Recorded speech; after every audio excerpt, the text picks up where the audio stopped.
just spoil the hell out of Snoke for The Last Jedi? Find out on today's Nerdist News. While many of us were celebrating a long holiday weekend filled with barbecues, lawn chair lounging, and Netflix binging, unless you were like me and played City Skylines and got the airport, woo! Others had their ear to the ground and picked up some very spoilery Last Jedi details from what has quickly become the most spoilery of all sources, LEGO! That's right, photos of new LEGO sets for Episode 8 were leaked this weekend, and we're seeing some deets that both confirm previous theories and raise new questions. Now, the photos are being taken down almost as quickly as they've gone up, so we're thinking these are legit details that LEGO doesn't want us to see before they officially drop the new sets, which we're guessing will be on Force Friday. So take this as your major spoiler warning, and if you're ready to get the goods on the likes of Snoke, BB-8, and some Resistance weaponry, then we shall proceed. Now, since we don't want to feel the wrath of the LEGO banhammer, we worked with an artist to create our own visuals of what the LEGO details could mean for certain characters' looks in The Last Jedi. First up, here's Snoke and his now confirmed by LEGO golden robes.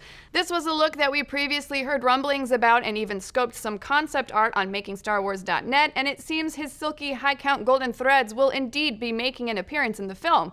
We've also added his ring pop-sized ring, which also came from details shared by Making Star Wars and could potentially contain a black kyber crystal. In the leaked LEGO photos, Golden Boy Snoke is standing on the Mega Star Destroyer while hologram FaceTiming with a mystery character whose face has been blurred out. Our best bet is that it's Kylo Ren on the other end of that call, but we find it very curious that the identity of Snoke's phone buddy was considered sensitive enough to warrant a cops-style blurring of their face.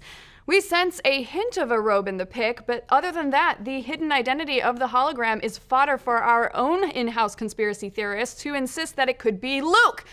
What? I guess we're not fully on board with that theory. I personally love that theory, but the LEGO blurring does leave room for a super secret Snoke conspirator that none of us will have seen coming. But what of Snoke's identity, you say? Do these LEGO leaks add any clarity at all to whom the supreme leader is or was? Lucasfilm story guru Pablo Hidalgo just ruled out some of the conspiracies about Snoke, namely pointing out that the novel version of The Force Awakens describes the supreme bad boy as humanoid, but not human. So, sorry Darth Vader truthers, you're gonna lose out on this one. However, with Rian Johnson previously saying that The Last Jedi will not focus on Snoke, we still might not solve the mystery of his identity in this next episode.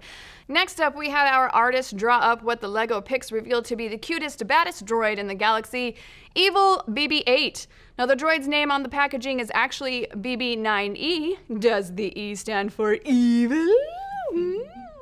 We're thinking there are two likely situations here. One, this is the First Order's version of the BB droid model, and if so, we're really hoping to see a good versus evil BB standoff somewhere in the film. Or two, BB-9E is actually BB-8 dressed up as a First Order droid to go undercover for the Resistance. And instead of a thumbs up, this droid gives a big f*** you to democracy. Now, the LEGO packaging also gave us a bit more of an idea about what the film's final battle against the First Order may look like. Now, we saw these Resistance ships in the first trailer, so we weren't exactly surprised to see them show up in LEGO form, but we were surprised to learn that they weren't exactly what we thought they were. Our original assumption was that they were frigates, basically outer space aircraft carriers designed to launch an assault of smaller ships. But according to LEGO, these are actually bombers, which makes sense. There's definitely a lot of design inspiration taken from the B-wing fighter bombers featured in Return of the Jedi, as well as some elements taken straight from World War II fighter planes. Rian Johnson said he took inspiration from the World War II film 12 O'Clock High for the feel and look of the aerial combat. Look closely and you'll notice a little gunner bubble just like the aircraft from that era. So what does this tell us about the film's finale? Well, we're assuming that these ships will be used to take down the Mega Star Destroyer that we've already heard a lot about, and throwing bombers into the mix suggests that the mission is going to be more shock and awe and less pinpointing a precise weak spot like on the original Death Star. They're going to obliterate it with sheer force instead of exact strategy.